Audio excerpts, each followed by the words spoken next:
You're listening to the Aluminum Contractor Marketing Podcast, a podcast dedicated to helping your service-based business grow and thrive using the latest technology in internet marketing. And now, here's the host of our show and the CEO of Grow Inc., Matt Law. All right, everyone, I want to welcome you back to our next training. My name is Matt Law. I'm the CEO of Grow Inc. We are a marketing agency that works exclusively with service-based businesses, and we're glad you're here. If you're just now tuning in and you're like, hey, let me learn how to dominate with Google Ads, hey, I'd suggest going all the way back to the beginning. Start with the first training episode, learn about the four-step marketing process that we use here at Grow Inc., and then go right through that training until you get to here. It will make so much more sense than just jumping in and learning about Google Ads.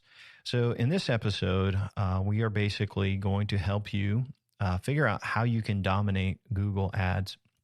And I want to say something as a marketing consultant and someone that has used Google Ads for my own business when I own a service company, and also as someone who uses Google Ads as a marketer for lots of clients, and someone that also uses Google Ads for our own business. I want to tell you something. I really, really hate Google. And the majority of their revenues are derived from ads. And when Facebook came out, Google Ads revenue did not go down. When people started spending a lot more money online at other channels, on Twitter or on all of these other, on Instagram as well, Google revenues did not go down. Google has continually, over the years, made it harder and harder and harder for small businesses. And even now, they will tell you, hey, just put everything on autopilot. It's AI, will do everything. And really, the campaigns are not optimized in your best interest. Basically, Google wants you to get a few leads, but more than anything, they want to keep you spending money. They make billions of dollars a quarter off of companies just like yours. And so what I'm going to tell you in this podcast is that I don't like Google. And matter of fact, I want you to spend as little as possible with them, and I want to maximize every dollar. So we're going to talk about that in this podcast. If you set up your ad campaigns like I suggest in this training, what you're going to find is that you're going to spend less than your competitors and you're going to have more leads. So Google ad dominance. Do you need to run Google ads for your service business? If you have ticketed items that are in the thousands of dollars for services, from $5,000, $6,000, some service businesses have super high ticket items. I will tell you, yes, absolutely, 100%. Even though I don't like Google, you need to be spending money on Google ads. And the reason is that you can generate a great return on investment. So why would you need to use Google then? Because Google controls the search engines. Now, Yahoo and Bing also have a percentage, and there's little other search engines like DuckDuckGo and things like that. But Google still controls the market share for searches. And so until that changes, you are going to need to spend on Google ads, and you should be able to generate a great return on investment. So with Google ads, there are some challenges because your competitors locally, if they know what they're doing, they're spending a lot of money on Google ads and they're generating a lot of traffic and probably a lot of deals. So you got to break in. And sometimes there's a lot of competition and it's hard to stand out in this crowded digital space. The other problem that you likely have is you just don't have time to learn it. It's complex, it's technical. And if you do the basic settings like they want you to do, you usually don't generate enough business to make it worth your while. So a lot of times I'll talk to a new service client and I'll say, hey, tell me about your experience using Google ads. And it's, this and grumpy, and it never worked and we never made amount. And then I look at their campaigns and I'm like, well, of course, this isn't going to work the way it's set up. So I want to give you some solutions. And even though we're going to talk a little bit technical here. Hopefully it will make sense to you. So the first thing that is most important with Google is to understand is that Google doesn't treat everything equal. So when you're doing pay-per-click bidding, you may bid more than everyone else and still not have that 1, 2, or 3 spot. Okay.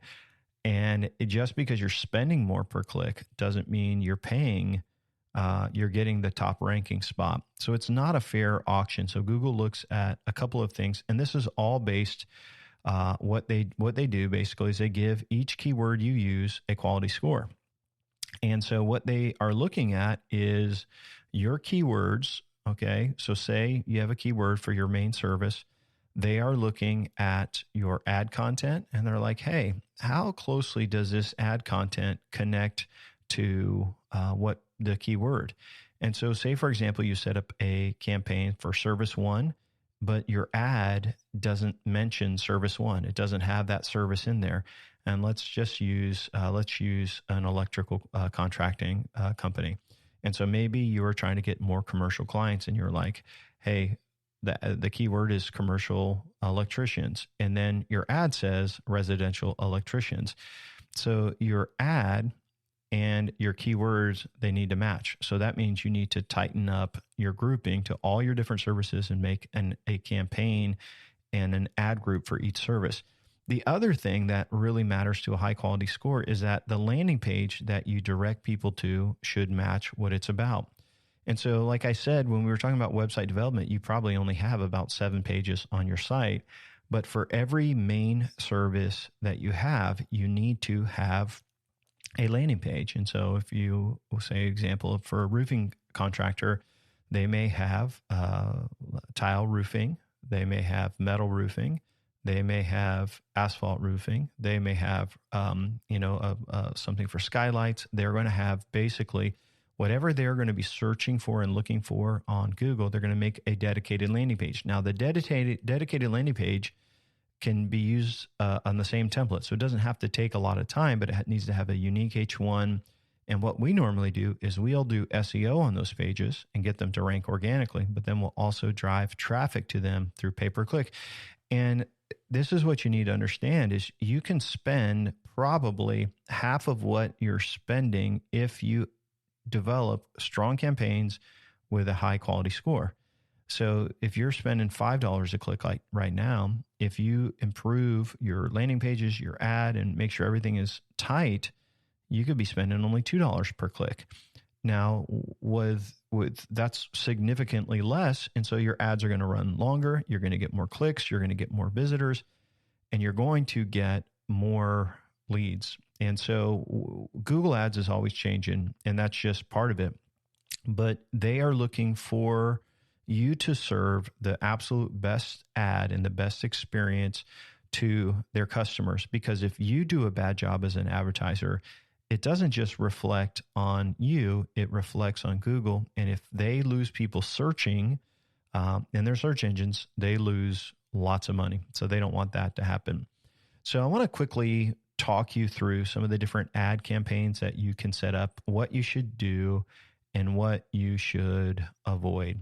And so the first thing that I will tell you is that there's a lot to this. And if we go back to measurable marketing we talked about previously, in Google, you are going to set up UTM tagging, which basically you would pass on how the visitor who's coming to your website heard about you. You would also set up a call tracking tool like CallRail, which we talked about before, so that if they call you, you can look in there and you can say, hey, we got a call from one of our Google ads, because you want to measure this so you can determine your return on investment. So as you go into Google, there's 2 modes, and I don't remember exactly where it is to change them, but most advertisers are in this really basic mode where it's really, really limited to what you can do. And this is really for mom and pop business owners that don't know what they're doing. They can turn on some ads, but it's not going to be very effective. You want to go to the advanced view, however you find that in there. We turn it on each time we take a new client, but I have to look for it every time or figure out where it's at. But you want to be in the advanced view. And then you can see all of your campaigns. when you set up Google Ads, you want to set up conversion goals. And so usually you can take your conversion goals, if you've already set them up in Google Analytics, you can kind of connect the two. And then every time someone fills out a form, you can mark that as a goal. Every time someone clicks on your phone number to call you, like on a mobile phone, you can set that up as a goal. And so you want to make sure you have your conversion goals set up. Otherwise, basically, Google doesn't know what's working for you. And so you want to set up your conversion goals. Another thing you want to do is you want to add negative keywords. And negative keywords in Google is basically the words you don't want to bid on. So let's say you're doing flooring. Okay. So some of the words you want to put in there, like you don't want to have the word jobs, careers, training, apprentice, anything like that, because those aren't deals. Those are people looking for jobs. And so you want to put all your keywords in. A lot of times we put in keywords like trends, designs, ideas. Those are keywords that we'll put in there as well, because we want them to be customers looking for contractors to get started right away. So once we got our negative keywords in there, we've got our goals set up, and we know that we're going to use our UTM data, urgent tracking method, so we can see what's working. We've got call tracking on there. We've got our web forms that are catching that data on the website. We're ready to go. And probably one of the first campaigns you are going to want to do is a Performance Max campaign. And basically, if you want to have sponsored placements in the map section, you have to run a Performance Max. Now, it used to be called like a local campaign, but now it's integrated into Performance Max. And basically, you upload all these images, all these graphics, all of these things that you have to do a video as well. But then you can, in the map section where, say, someone searched for whatever contractor near me, you could show up at that top spot as a sponsored placement, and that will generate a lot of calls. Again, all of this is going to be measured so we can see what works, but you're probably going to want to start with a Performance Max campaign. Another thing that you will probably set up is a remarketing campaign. So if you get traffic, say you're doing SEO on your website and you're getting referral campaigns and you're doing all of this, when people click over to your website, how great is it that you can kind of just stay in front of them? And so you can build a custom audience in Google Analytics, and you set up that audience, and then you can market to them through remarketing. So basically, it's all the people who have been to your website. They now get to see your ad over and over again. So remarketing is a great one to do, and you don't have to spend. You can spend a couple bucks a day, but you're staying in front of your customers. You're staying in front of, the people that have visited your website. You're also going to do your Performance Max. You can spend a few bucks a day on that, 10 bucks a day on that, and that will get you phone calls because people are going to be going over to your business listing on Google, on the Google Maps, and they could also be visiting your website. So those are some of the basic campaigns that you can kind of set up that I would not spend a lot of money. But here is where you should spend the bulk of your spend. And this is a type of ad called search ads. So Google has a lot of networks, so they own YouTube, and so you can advertise there. There's the Performance Max, which is basically the local listings. And it's also on a lot of other landing pages. So if you've ever been to another website and there's ads by Google on there, publishers or website owners basically get a split of every time someone clicks on your ad on their website. So those are content ads, and we'll talk about that in a minute. But you really want search ads. And what search ads are is when you go to Google and you do a search, the listings at the top that say sponsored, those are the most highest converting searches and keywords and clicks. And so whatever your services are, and I would break those out into your various services. You may also break them down by geographic areas that you target. But basically what you are going to do is you are going to create all of those keywords, and then you're going to connect them to that landing page.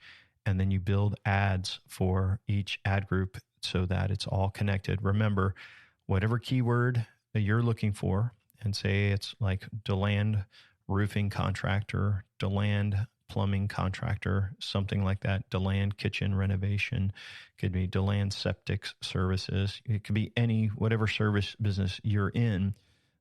You want to pick those keywords. The ad should match that, and it should be going over to the right page.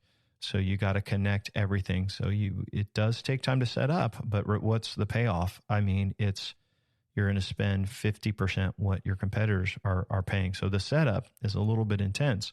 But on your search campaigns, this is where your negative keywords come in, because you're going to say, hey, we don't want jobs, we don't want that.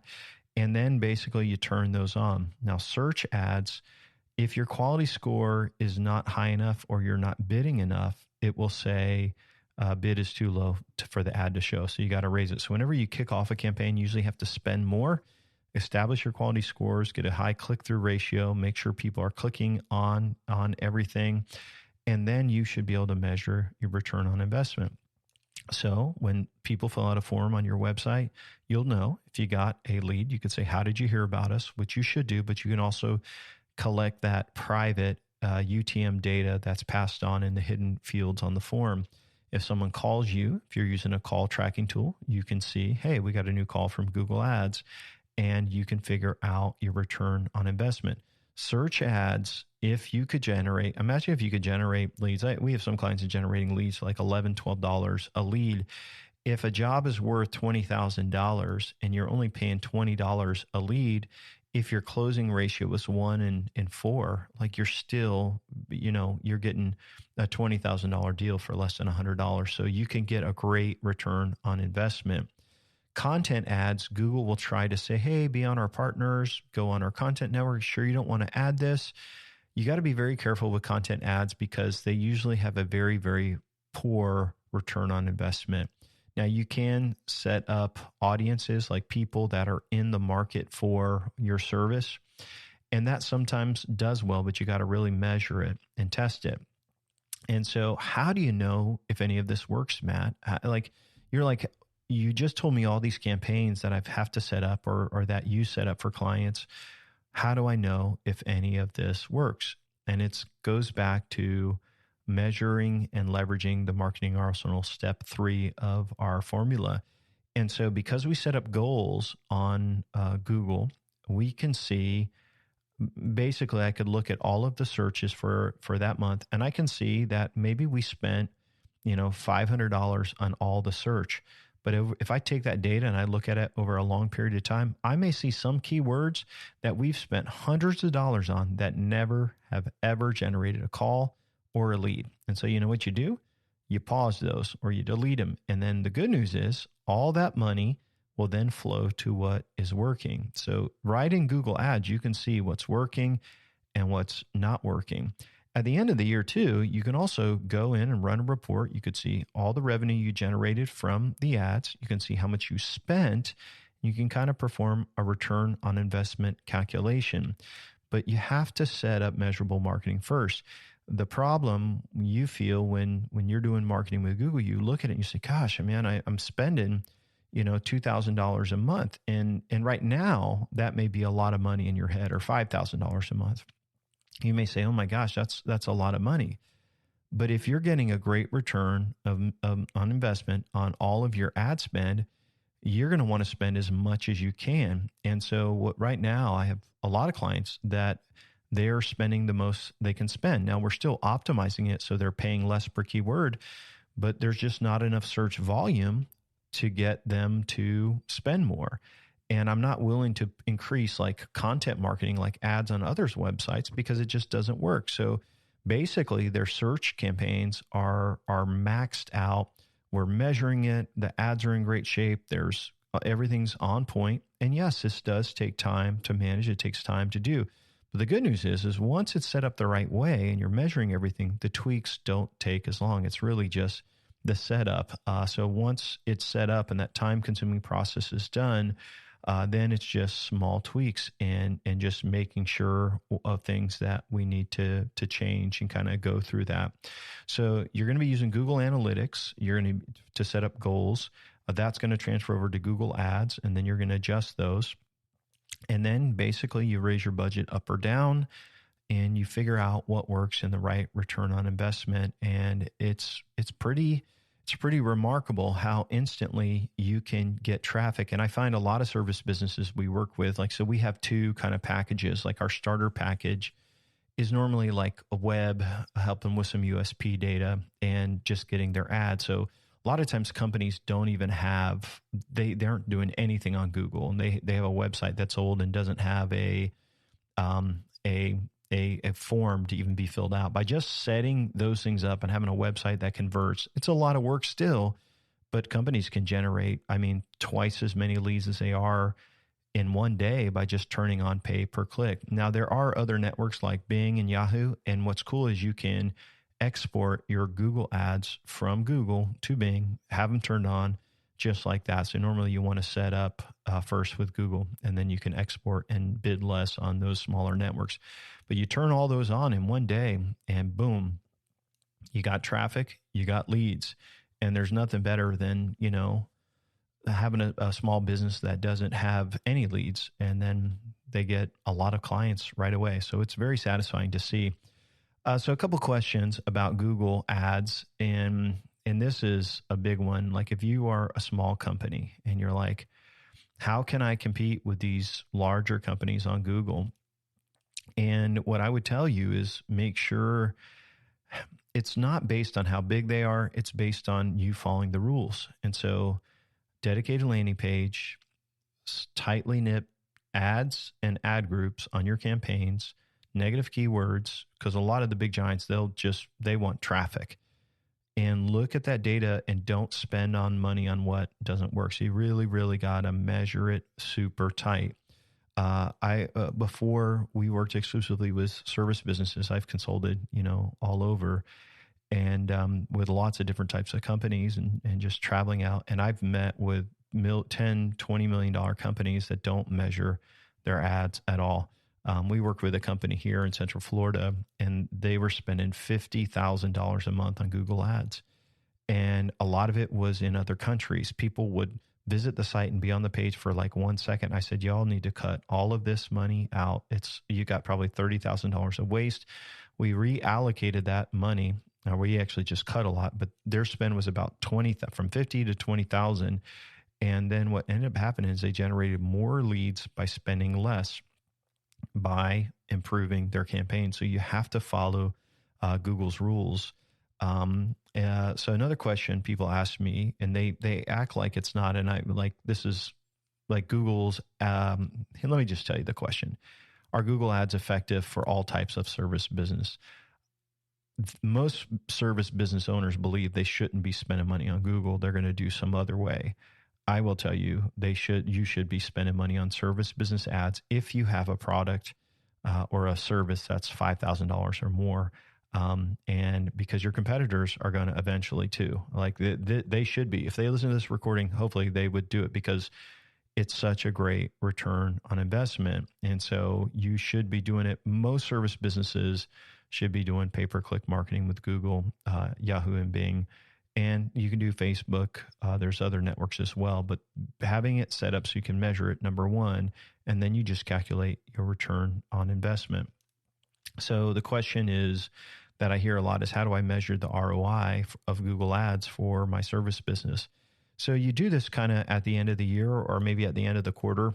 You need some data. And so, for example, maybe that first couple of months, you're getting your ads sorted out. So don't check then. But maybe month 3 through month 6, so you got 3 months of that, and you want to see how many leads you've generated and which leads you think are going to close.